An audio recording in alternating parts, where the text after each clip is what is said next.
Yes, looks like it started, Chair. Good evening, everybody, committee and members of the public. This is the Wednesday, the 15th of November, and this is the Scrutiny Committee for Corporate Performance and Resources. Before I get going, I can see Councillor Franks has got his hand up. Do you want to quickly say something? Sorry, I've jumped the gun a little bit. When you're ready, I'd like to declare an interest, please. I was a bit too keen. Yes, we haven't got to agenda item 3 yet. Sorry. That's okay, no problem. That's great. So before we get going, we will start with the normal announcement. So if I can, I will please permit me to remind everyone this meeting is being live streamed as well as recorded via the internet, and then the recording will be archived for future viewing. Could all participants please mute themselves when not speaking in order to avoid background noise when others are speaking? If a participant wishes to speak, please raise your hand if you have your camera on and use the raise hand function if not. Please ensure all debate is raised verbally and not via the chat function for the sake of this recording. The use of the chat function should be reserved for any technical issues to alert myself or the Democratic Services Officer. So we will move on to agenda item 1, which is apologies for absence. I believe, Mark, we had one in today. We did, didn't we? Yeah, that's correct, Chair. It's Councillor Johnson and possibly Councillor Haynes, or he might be running a bit late. Okay, that's great. Thank you. Agenda item 2. Now, this is minutes of the previous meeting that was held on the 18th of October 2023. Hopefully committee have read and digested the contents of these minutes. If we're all happy, can I have a hand to move? Thank you, Councillor Goodjohn, and a seconder. Thank you, Councillor Hanks. That's great. Thank you. Agenda item 3 then is the declarations of interest. Councillor Franks, you wanted to tell us, so please go ahead. Thank you. I need to declare a personal and prejudicial interest relating to the polling stations, specifically Dinas Powys Library. I'm chair of trustees there, so I need to mention that. I do have dispensation from standards, but that is only to speak and not vote. And in view of this, I think I'll withdraw from the meeting at the appropriate time. Okay. Thank you. Councillor Hamilton, you still have your hand up. I don't know if you wanted to declare an interest. No, it's according to my laptop. It shouldn't be up, but where you've got the little caption underneath, it is showing. So I don't know what's going on there, but no, let's see if I can cancel it. Sorry about that, Chair. Just lowered it, Councillor. Just lowered it from my end. All right, okay, that's fine. Thank you. Thank you, and thank you very much for doing that, Mark. Okay then, so if we move on to agenda item 4, we have a customer relations services C1V presentation. Committee will remember 6 months ago we had the pleasure of a presentation on what the customer service team have been doing, and we asked if we could have a review in 6 months' time of the progress, and delighted to say Tony is here tonight to go through that with us. So Tony Curlis, over to you.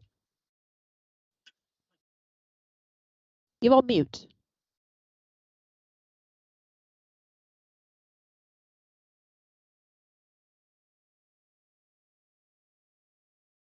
Can you hear me now? Yay! We can hear you. Yeah, marvellous. That's okay. Headset malfunction. Let me just share my screen if I can do.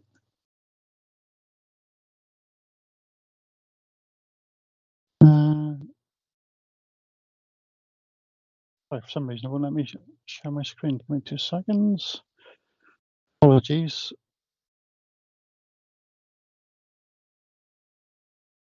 Okay. Can everybody see my presentation. Yes. Yep, brilliant. Look, thank you for inviting me along today to give a bit of an update after we met back in April. And at that time, I gave a pretty detailed presentation on all aspects of the work of customer relations and the services we provided. But today, I'd like to focus on just some key operational challenges that we've faced since that last meeting, look at some service developments, and also briefly mention what we're planning to focus on moving forward. It will probably come as no great surprise to learn that one of our biggest challenges since we met last has been the implementation of changes to the waste collection services. We knew that we were going to face a really sharp rise and a big increase in demand based on those changes, and that had the potential not only to impact on those services, but also residents who were getting in contact about other issues. We also recognised that how we manage this additional demand would be key to our success in ensuring that our residents were supported through the changes and that barriers were minimised, in particular for those wishing to subscribe to green waste subscription service, for instance. So we worked really closely with our waste management colleagues to understand the new service and to create opportunities for residents to be able to access services quickly and easily. And there are two really key developments that I think helped us achieve that. One was obtaining additional dedicated resource focused on supporting residents through those changes, and then creating an online self-service opportunity for residents to subscribe to the garden waste collection service. Garden waste subscriptions opened in mid-June, and but unfortunately that we didn't have our additional resources in place until the beginning of July because of the kind of recruitment and training time. But I think the graph here shows the significant impact that those additional resources had. So you can see in week 15, for instance, when those additional resources were put in place, although the grey line shows that call volume stayed high, the orange line in particular, which is the average speed of answer for waste management, fell off quite significantly and created an improved level of service. We also introduced email satisfaction surveys around the same time, and the pie chart shows 71% of residents who contacted us by phone stated that the time that they had to wait was satisfactory. This is from a very small sample size of around 26 people, and obviously we want to improve on that. But I think it's important here that just to show that we're starting to collect that information and we can use it to develop how we operate the service going forward. The graph at the top of this slide shows the importance of developing that online garden waste subscription service. 77% of subscriptions were taken up online. That's just under 10,000 calls that the contact centre didn't have to handle as a result. And this compares really well with self-service performance for issues handled through the GovService platform overall. So since its initial launch, that currently stands at 61%. Although that's increasing. So for instance, when we spoke in April, it was around 57%. One of the key measurements of success is the rate of first contact resolution. So where Key1V resolves the issue on that call with the resident. So for just those services which are handled through GovService, first contact resolution across the board stands at 68%, and 73% for neighbourhood services, which of course includes waste management. And you can see where the resident has a simple information inquiry, the level of first contact resolution is significantly higher for neighbourhood services, above 92%.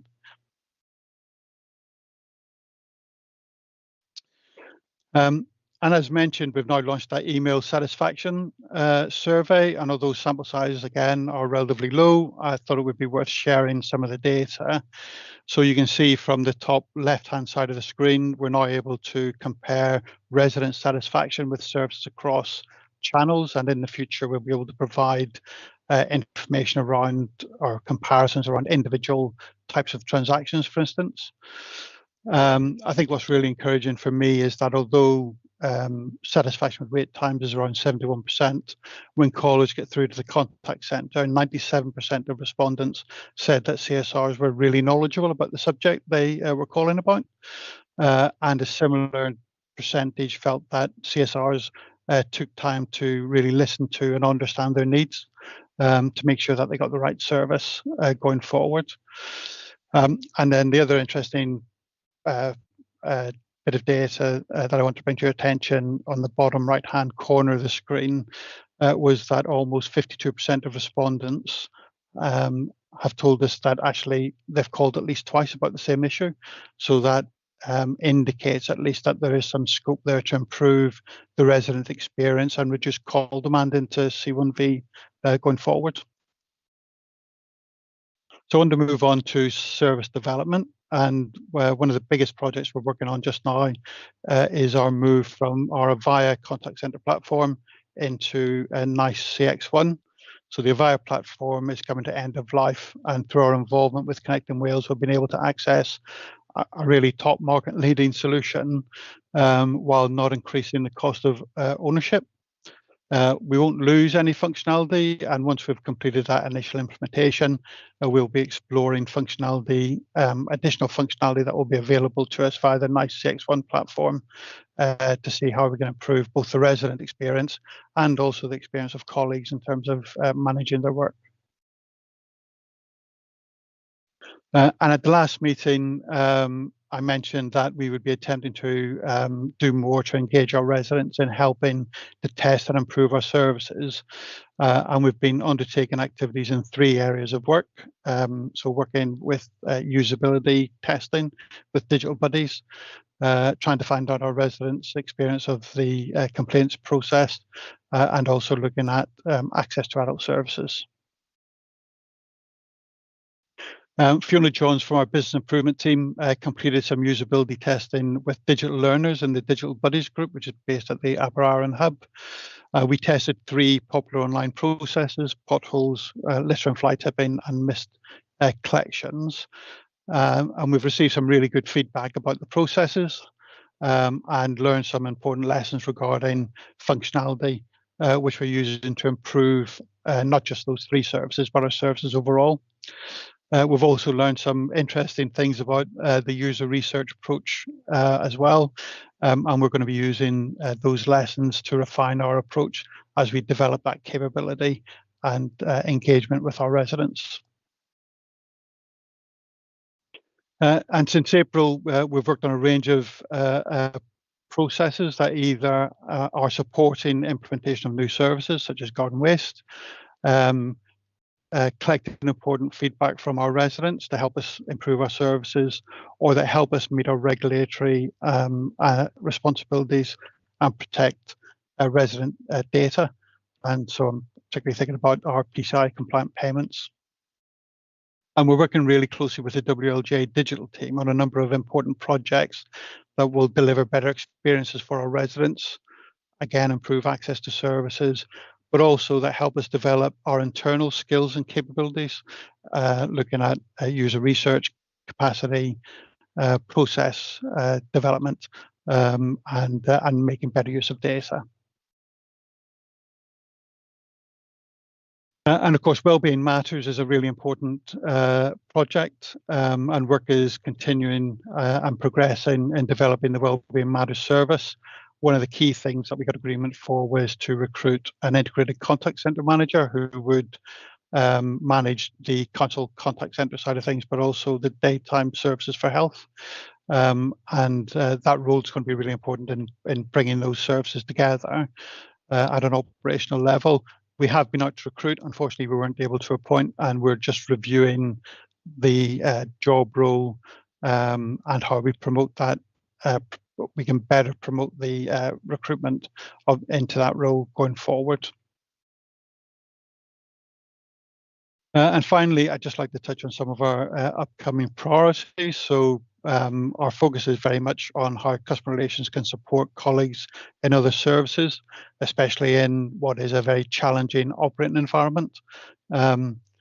and also how we can contribute to the development of our new digital service. Obviously, we have a new head of digital who's been working really closely with us, and we're looking at how we can develop and deliver the digital strategy and develop the digital service, while at the same time obviously maintaining the pace of work in the other areas that I've mentioned. And that's all from me. Happy to take any questions.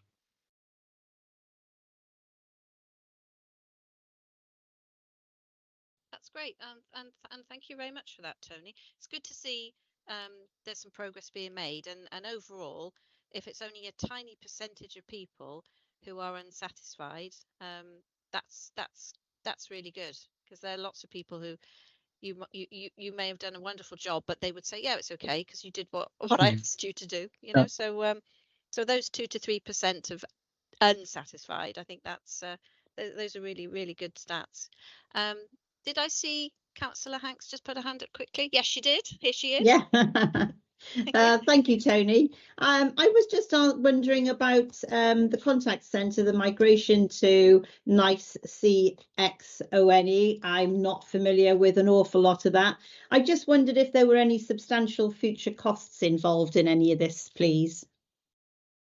No, we use a procurement framework called Connecting Wales, which gives us access to that technology at a fixed price. Actually, Villa Glamorgan were the leading council in developing that framework. We've been using it since 2019. So the additional quality of the product that we're getting at the same price as we're paying for our existing service. Obviously, at some point, I think March 2025, that contract comes to an end, and there'll be a kind of renegotiation at that stage. But certainly in the kind of short to medium term, then there's no additional cost to it. Thank you very much. Thank you. Sounds like a very good exchange there. Anybody else then got any questions at all about the presentation Tony's just given? Councillor Franks, yes, off you go. Thank you. I have a comment and a question. I visited the centre, goodness knows how long ago it was now, and I was amazed at the scale of operation. I had no idea about the complexity and the extra services such as health colleagues and other colleagues. So I was very impressed by the whole operation. So well done. But the working conditions there, and this is my question, the working conditions are not very satisfactory. And I think during the tropical summer we had, the heat became intense. What is the situation now regarding accommodation? Well, first of all, thank you for your very kind words, Councillor Franks. They're really appreciated. So as part of the Eurospace project, the plan is for Contact One Vale with our health colleagues and social care colleagues to move over to the civic offices. We've identified the space. All of our stakeholders are happy with the environment that we're going to be moving into. And the plan is for us to move into that space before next summer, so early spring next year. But we're just kind of working on that with our facilities colleagues in terms of scheduling that work. All of our staff are aware of the planned move. They're all very supportive and excited by it, as you can imagine. So we know we're moving to a much better physical environment than what we've got right now, which is going to be great. Okay, that's good. And if I may, Chair, that's progress. But it's next summer is quite a long time away. Why summer? Why not say spring? Well, we're expecting early spring. I'm used to managing people's expectations in terms of moving. We are moving early next year. But what I was trying to emphasise was it'll be before the hot weather arrives again. Okay. So we should have a much more comfortable summer next year working in the civic offices. Okay, thank you very much. Thank you, Chair. That's indeed good news for them. Yeah. Anybody else got any questions then on the presentation? Councillor Carroll, I believe, Chair, is it? Councillor Carroll has his hand up, Chair. He does. Oh, he does. Yeah. Would you like to ask a question? Yeah. Yes, thank you, Chair, and thank you, Tony, for the presentation. It's a question in relation to the staffing at the contact centre. What proportion of the staff are still working from home? And assuming that there is still an element of home working, what's the breakdown? So is there a percentage of time spent in the office versus working remotely? Yep. So we do have a small number of staff who are working, it's literally two staff working from home permanently, which is related to health conditions. Right. Yeah. But the majority of staff are working from the contact centre. We are piloting, because this is a traditionally kind of quiet time of the year in terms of demand. We're piloting working from the office for 80% of the time. So we offer a 1 day a week in effect to work from home. So we've just started that in the last month, and we're monitoring how that's going in terms of quality of work and productivity while that kind of 1 day is being worked from home. That pilot will end by Christmas, and then we'll evaluate the results from that and then make some decisions about whether we continue it or change it or work in a completely different way. And how is that being monitored? Have you got sort of specific measures or performance indicators that you're using to assess that? Yeah, so we've got a productivity measurement in terms of calls per productive hour, Right. which we target. We also have average handling time, so how long the individual takes to deal with a call. We've also got an adherence target. So our real-time monitoring system allows us to monitor what people are doing via their hands or via their telephone in effect. And we can see how well they adhere. So we can see when they log on, when they go for lunch, when they change from call handling to administration, and they have an adherence target. So they have to adhere to their kind of predefined schedule. And also, of course, there's qualitative targets as well in terms of how they manage the calls and deliver the correct information to customers, adhere to procedures and regulations like DPA, for instance. And when you're looking at handling time, does that just mean ending the call and getting the person off the phone, or does that mean resolving the case? I'm just conscious that there are some organisations in customer service where I've never worked in customer service myself, but I've got many friends who have, and they've often anecdotally shared stories about how their target was just getting people off the phone and not necessarily actually resolving the case. And it's important the distinction is made between the two, because from a resident's point of view, if they've called up, they've been on the phone for 5 minutes, the person's answered the call, but then the issue isn't resolved, be it the waste being collected or the pothole being fixed or the water leak being repaired. I think it's important when we measure this, and this isn't necessarily a point in relation to working from home, it's a broader point about assessing the effectiveness of the contact centre in general. Are we measuring resolving cases or merely the number of calls handled? Because there is a distinction there. Yeah, so you're absolutely right. There's no point in just getting people off the phone, because if they haven't resolved the issue, people will call back. And like all performance measurement, we don't take any individual measurement in isolation. So not only do we expect our call handlers to be productive and available when they're needed to be available, we also expect them to deliver the right quality of service. And first contact resolution is a really important part of that. So it's a balance of measurements to make sure that overall we're providing the best possible service for our residents.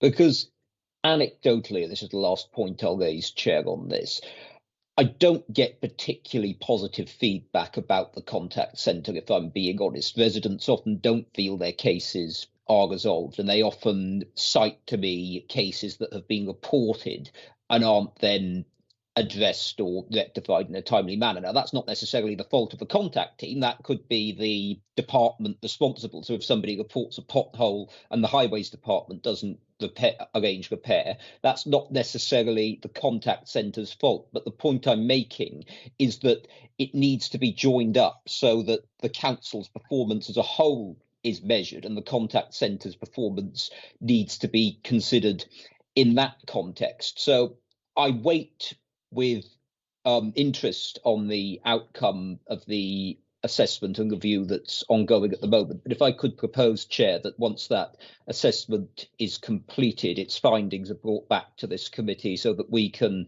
assess and scrutinise it and, if necessary, propose recommendations on that, because it's not really appropriate to propose recommendations in advance of the findings coming forward.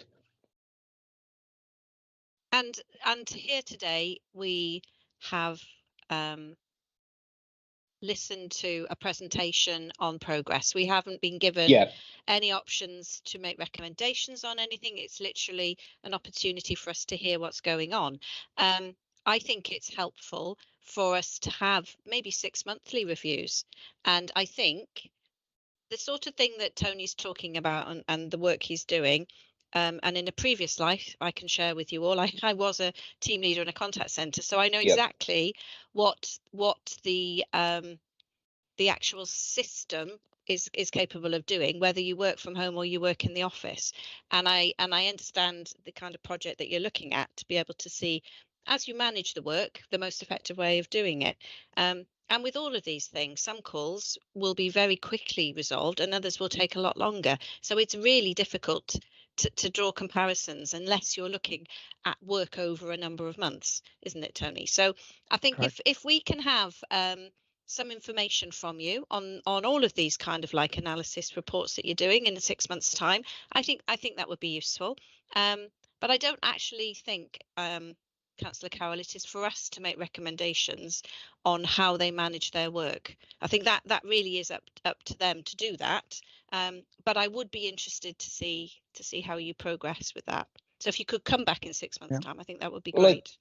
If I could interject there, Chair, I would disagree on that point, because I think the point of the scrutiny committee is to oversee the performance. And if we feel that, and I'm not making any assumptions on what the performance is going to be, I wait, but if we don't feel that performance is at a level that it should be, then obviously I would suggest that it is our job to scrutinise that and, where appropriate, propose actions to address it. I think it's constructive to do that as well. I don't think it's necessarily a bad thing to have those suggestions brought forward. Perhaps we would propose a recommendation that then the contact team or the executive and the cabinet could explain why that recommendation wouldn't be appropriate. But I would suggest that is our role as a committee, and I think that obviously it's worth monitoring this and making sure that we fulfil our functions. And I'm not suggesting anything differently. So in 6 months' time, when Tony comes back with a review of how they're doing, this is one of the things that he can report back to us. I think we can agree on that. Yes, yeah, that's fantastic. Great. Lovely. Do we have anyone else who'd like to ask any questions on this? I think we've got 2 hands up, Chair. Councillor Lovelock Edwards and Councillor Goodjohn. Not actually seeing people's hands. Oh, there we are. I can see you. That's great. Thank you. Yeah. Would you like to ask a question? Yeah, thanks, Chair. Thanks. Yeah, I think it's listening to Councillor Carroll then and following on from Councillor Frank's feedback, perhaps one of the key sort of scrutiny elements of this committee is to physically attend. So perhaps Tony could kindly extend the invite once more for all councillors to physically attend the centre to see how the report that you've given us so far, Tony, how that sort of plays out in terms of real life situation, because often as a committee we are only seeing the theory, and whilst Councillor Carroll refers to having many friends who've worked in a call centre, so have I, and like others I have first-hand experience, and there is a distinction between call handling and sort of handling off of calls. But I think it would be important that before we discuss in more detail the next 6 months review, in that time I suggest that all of us commit as councillors to physically attending the site and taking the time and making the effort to speak to staff themselves, rather than simply relying on sort of the information in front of us, so we have that first-hand knowledge rather than anecdotal from friends. Thanks, Chair. Yeah, look, I was going to say, more than happy to extend that invitation to anyone who hasn't been before, or anybody who's been and would like to come again. We've got a warm headset waiting for whoever would like to attend to listen to some calls. And we'd love to show off what we think is really great work that we do. So more than happy to do that. That's great. Thank you, Tony. Councillor Goodjohn. Thank you, Chair. Can I quickly concur with Councillor Ludwig-Edwards? I very much look forward to seeing the new contact centre in the civic offices once we've moved. I think that will be a great place to visit and have a look at how it's been restructured. I just had a couple of questions, just one on, since Councillor Johnson isn't here today, I just wanted to ask, has there been any progress with working with Welsh medium schools to try and improve our Welsh capacity within the contact centre, just from last meeting? And also, is there any updates on the customer service champions also from the last update? So we haven't made much progress on working with Welsh medium schools as part of our response to the garden waste, the changes in waste collection services. We kind of actively went out to recruit students on a temporary basis, and we were very fortunate that we recruited university students, and we were able to retain some at the end of that period, and two of those were Welsh speakers, so we managed to improve our Welsh language capacity that way. It's definitely something that we want to kind of continue to pursue going forward, though, and we're also looking at other opportunities, working with other public sector bodies around making better use of the Welsh language resources that are available to us. And our move to NICE 6.1 will help us to do that. And sorry, I've forgotten your second question. Could you repeat it, please? Just on the customer services champions that we talked about last meeting, about bringing in different members from across the council, different employees in a time of crisis, such as with the waste changes, to quickly plug a gap in the service that might occur. So we're, as you know, we've got our new head of digital, and we're working really closely with Nikki to look at ways in which we can make the service more resilient. Some of that will be making good use of some technology solutions, but as you suggest, some of that might be looking at where resources might be available elsewhere in the council, and actually potentially in other public sector bodies to help us during kind of peak demand times. Great, thank you so much. Thank you, Tony. Just make absolutely sure there aren't any other hands. I can't see any, Chair, either. No, that's fine. Great. So Tony, thank you ever so much for coming in today. It was for us just to receive your update, and I think if you could maybe in the next couple of months arrange some visits for committee, just come through. Definitely. Mark or myself, that would be great, and we can just make sure everybody gets that opportunity. And we'll look forward to seeing you again in another 6 months, if that's okay. Yeah, brilliant. And I look forward to bringing some really good data for you. Fabulous. You might even be in your new building by then, possibly. be amazing, wouldn't it? That'd be really good. That'd be lovely. Anyway, thank you. Thanks. Okay then, so let's move on to agenda item 5. Now, this is a report of the Director of the Corporate Resources. It's about the Vale of Glamorgan Polling District and Places Review 2023. We're going to get to consider proposals of the review of the polling districts and the polling places identified in the report that we have Rob Thomas with us here today to talk us through. Thank you, Rob. Before Rob starts, Chair, I just double check. I can see Councillor Franks is on. I just want to check if he intended to speak at all, or if he's happy to leave now. No, I'll withdraw. I'm devastated for Rob that I can't listen to him another time, perhaps. But thank you very much, colleagues. Okay. Thank you, Councillor. Thank you, Councillor Franks. Thank you, then, Rob. Over to you. Okay, thank you, Chair. Just checking, first of all, can you hear me? I can indeed. Yeah, good. We've got Rachel Starwood on the meeting as well, who's the electoral registration manager. So between us, hopefully, we'll be able to answer any questions that members may have. What I propose to do is just run through the background of the report, why we're doing the review at the time that we're doing it, what does it involve, how does it sit in terms of the timing with other issues at play at the moment, impending elections and the like. And then I'll happily, what I won't do, if you are content, Chair, I won't run through every single option that we've considered. They're pretty well documented in the body of the report, but also in the appendix as well. But if members have any questions about any specific areas, we can turn to those areas as we go through. So first things first, then, why are we doing the review? By way of background, if you look at page 2 of the report, basically we have a duty to review our polling districts and polling places at least once every 5 years. Just some terminology, first of all, in terms of clearing it up for convenience of members, although I'm assuming most members will be aware of this.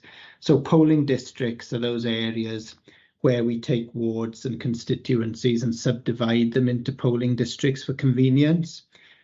Polling places are where people go to vote, so they could be buildings, and they usually are buildings, and that's where people go in person to vote. And polling stations are the desks that you see in the polling places, and we have a few polling stations which double up in polling places. So there are a couple of examples where there may be 2 polling stations in one building side by side. So there's an example in Penarth, for example, where that happens at the moment. So as I say, we have a duty to review it, and we've got to be mindful of election cycles. So if you look at paragraph 1.5, Boundary Commission for Wales has reviewed parliamentary constituency boundaries as they affect us, and those boundaries have now been published, and those new boundaries will be used for the next general election, which could be any time next year, basically. So we don't know the date of that election yet. We do know that we have a Police and Crime Commissioner election in May of next year. So it's important that we try and conclude that review in good time, so that when we send out information to electors, they have up-to-date information on polling stations and polling places. So that's the reason we brought this before you tonight, so that you can consider the review as progressed to date. And the full timetable of that review is in Appendix 1 on your report.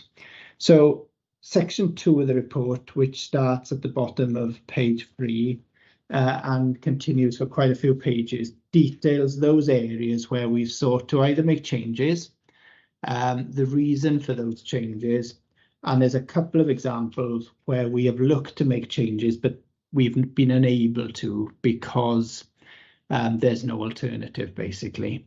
And if you read through the report, what you will see is that a guiding principle is the Elections Act 2022, means that we now have a duty to give electors a space within each polling station or each polling place of where their voter ID can be checked in private upon their request. So we have a number of sites where that really isn't feasible at the moment because of space. So in order to meet that duty, we've looked at alternatives. And if I just use Barrack, the first one on the report as an example, you'll see that what we have at the moment is a porter cabin in the car park at Bronamore in Barry. That porter cabin is not sufficient to provide us with that space that we require to be able to check in private the voter ID. So we've looked at an alternative, and an alternative which we think is convenient is the Romilly Bowling Club in Romilly Park, which is very close to the porter cabin site. Appendix 1 gives you the site of the Bronamore car park. It also gives you the site of the bowling club for context. This is a useful one to highlight because by moving it to the bowling club, it actually moves it slightly outside of the polling district. Now, in theory, we should be trying to accommodate everybody within their own polling district, although the guidance and the legislation does suggest that where that is not possible, you are able to go into a neighbouring polling district.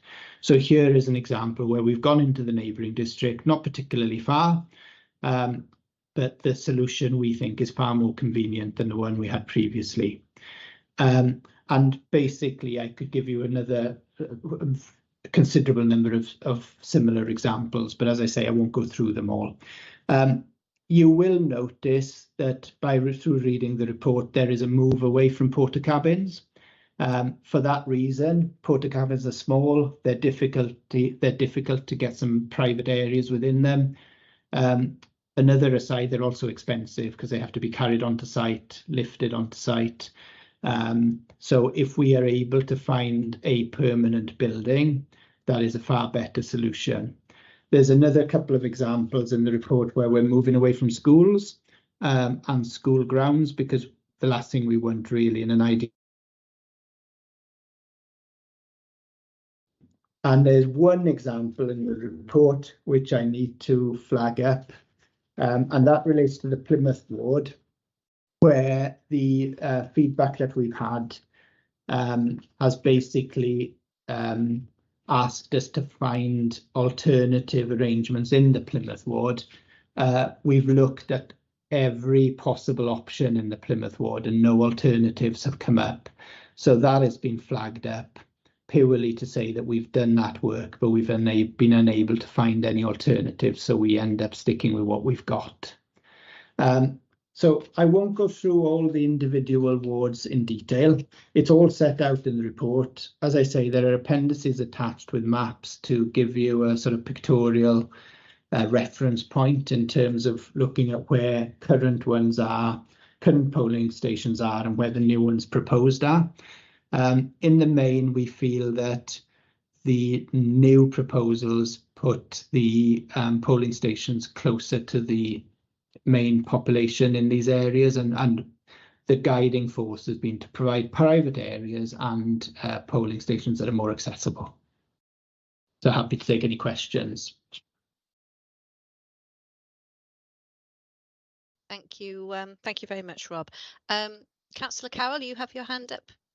Please go ahead. Thank you, Chair, and thank you, Rob. It's a question in relation to HC1, which is in Caddock Ward. It's the polling district covering Pencoitra Village.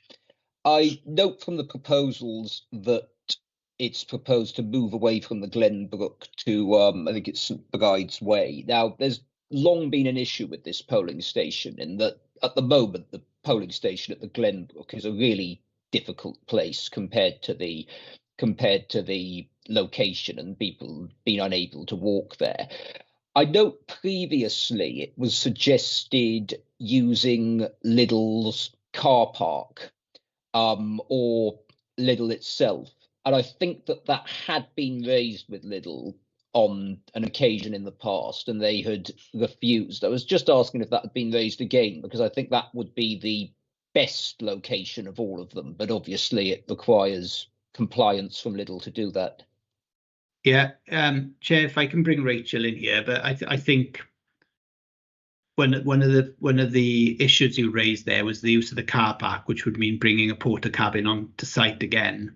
So that would be something which, if there was no other option, we could possibly look at. But I think in the main, if you look at the report, there are other permanent building options. So my response to that would be, if we can avoid porter cabins, we should be doing that at all cost, because you don't have that private area within them and it's very expensive. But I suspect, given Rachel has come onto the screen, I suspect we have looked at the Lidl option and she's got information on that. So if I could bring Rachel in with your permission, Chair. Please do. Please go Thanks, ahead. Rob. Thank you. Yeah, so they were contacted on a number of occasions, and they're not willing to accommodate that area for us. Right. Okay. And I think there was concern at the car park on the area that we would have liked to have sited the porter cabin. It's not flat, so it was just out of the question basically. But we did try. Yeah, no, thank you for that, Rachel. I always find that particular community really frustrating in that it genuinely doesn't seem to be anywhere suitable to locate the polling station. It's unfortunately one of those things. Yeah, there is nothing. Yeah. Thank you. If I can come in again there, Chair, that very issue is exactly what we've encountered in the Plymouth ward. Because I know that Rachel and her team have taken suggestions on board. We've looked at potential options in Plymouth, and quite simply, we've exhausted all lines of inquiry in that the buildings that could potentially be available are either not available because they can't give us a commitment that we can use it for every election, or it's way outside our price bracket, or it just doesn't give us any benefit to what we've already got. So that's it's a very similar situation in Plymouth and Penarth.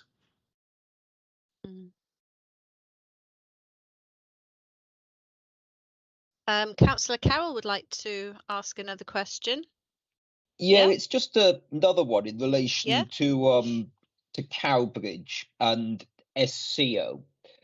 I've always found it slightly, and this is more to do with the polling district boundary than the location of the polling station, but I've always found it slightly odd that the Verlands and Townmill Road and that sort of section on the map, which can be found at the back of the report, is located in the SCO polling district rather than the SAO polling district, because obviously the one part of the polling station, polling district, is its main road connection is from another side of the town to the other part. Now, previously, it wasn't so much of an issue because they all voted at the same polling station. But now you've got residents there who are going to have to use a polling station that's further away from them than then there's a nearer polling station, if that makes sense. So I'm wondering if that could be raised and perhaps the district boundary could be redrawn. Yeah, I think the key issue with this review, it's looking at the polling stations rather than the boundaries. But I can take the boundary comment away. And I think we've got quite a number of these cases where you will find that because the legislation is such that in an ideal world, you have to find polling stations within your polling districts. Yeah. You will find many polling districts where the stations are actually on the boundary and closer to a vast number of residents who actually vote at another polling station than the ones in the boundary in which it is set, if that makes sense, which is exactly the point that you're raising. The problem we have in Cowbridge is unique, actually, because we use the town hall and we have been using the town hall for a number of polling stations. So we've taken the opportunity, because of the expansion of Cowbridge in the west to Clare Gardens, of trying to find an additional one, as you pointed out, and we've been successful in finding a different one. But in finding that alternative location, some of the residents in that polling district will now find themselves having to travel further to get to that polling station, even though it's within their district, if that all makes sense. Yeah, I mean, it makes sense to create another polling station. I think that's a sensible move. I just think if you look at the map there's somebody who lives on River Walk, and they're going to have to go they're going to have to go past one polling station to get to the other one. And I can imagine, especially the first time this change happens, if it does go ahead, you're going to have a lot of people turn up at the town hall polling station because people will have done it out of habit. I know it will explain on the polling card which polling station they should go to, but I could foresee a lot of people going to the town hall and then being told they have to go up the road. Yeah, and that's a risk when there's ever any change, isn't there? Because people will have got into habits of traveling to a particular polling station over the years, and any change is going to run the risk of having people going to the wrong station. It happens every time there's an election anyway, and what we do is direct them to the right station, and we will, once we finalize this, we'll be putting some publicity around it to indicate and to make those errors as limited as possible. Yeah, no, I appreciate that. It was more an observation on that, but thanks for the answer on that, Rob, and Rachel as well. Can I just come in on that, actually? So we are going to be sending a household notification letter to all of the affected wards. Right, okay. And that'll probably go out in the new year ahead of any scheduled election. Perfect, and fantastic. That'll basically outline the changes to the polling stations. Brilliant, thank you so much. Okay. Thank you. And that was a very good point Councillor Carroll made there, Rob. So can I just check with you? Did you say that this particular review is purely on the polling stations, so not on the districts? Or did you say that you would go back personally and look at that particular anomaly? Oh, you're on mute. Sorry, come back. Sorry. Thank you. This review looks at the actual polling stations, as far as I'm, that's what we've been focusing on. We do have the ability to change the districts and to change, we always have the ability to change sort of either errors or things that don't make sense. So we the point that Councillor Carroll made, I can take back. I think it's worth looking at that, and it is true. It doesn't matter what information you give people. If they've always voted at the town hall, they will go there, So I suppose if there's a way of looking at that and possibly the new people going somewhere else, because it won't be something they've been used to going to. It's worth reflecting on the fact that if you look at the executive summary of the report and the third bullet point. We have done a quick scan, or I shouldn't say quick scan. We have looked at the polling districts themselves, and we found no real issues with them in terms of any discrepancies. But the point that Councillor Carroll has raised about River Walk and the Verlins, for example, which, if you look at the map in the appendix, acts a bit like a peninsula into another polling district, we can certainly take that away and look at. That's brilliant. Thank you for that. Anybody else got any other questions or anything that they want clarity on? I mean, grateful that part of the consultation was that this has been sent out to all members anyway, and we all had a couple of weeks to look at it, digest it, and also send back in anything that we saw straight away that looked a bit amiss. So that was great. Okay then, so if nobody else has any questions on this, I think we can move to the recommendations. So it was to note and agree to the proposed timetable. That was the first recommendation. The second one was that committee was to recommend to Cabinet that the proposed changes to the polling places and polling stations in those paragraphs 2.1 to 2.51 of that report be agreed. Number 3, the committee was to recommend to Cabinet that the report then be referred to Council for consideration with a view to approving those proposed changes with immediate effect, and that this report then would be referred to all of the town and community councils and also the Community Liaison Committee for information. And also, I think if we can also recommend that that we're going to look at the polling district, as Rob has said that he would, in that particular Cowbridge district. And I think that's it. So if everybody is happy with those recommendations, we'll move, if I can have a hand to do so.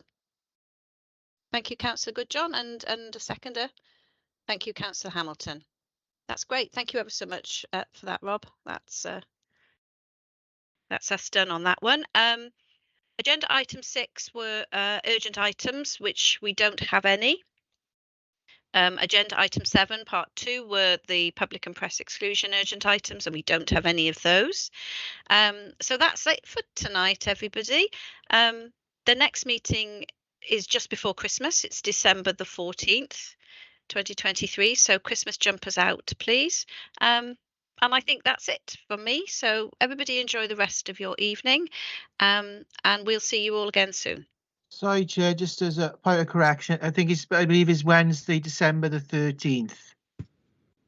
Oh, I said the 14th, did I? Oh, so sorry. Yes. I'm moving even closer to Christmas. Yes. So Wednesday, December the 13th, everybody. Okay. Thank you. Good night, everybody. Good night. See you soon. Good night. Good night. Bye. Good night, everybody. Chair. Good night, Thanks. Chair. Thank you.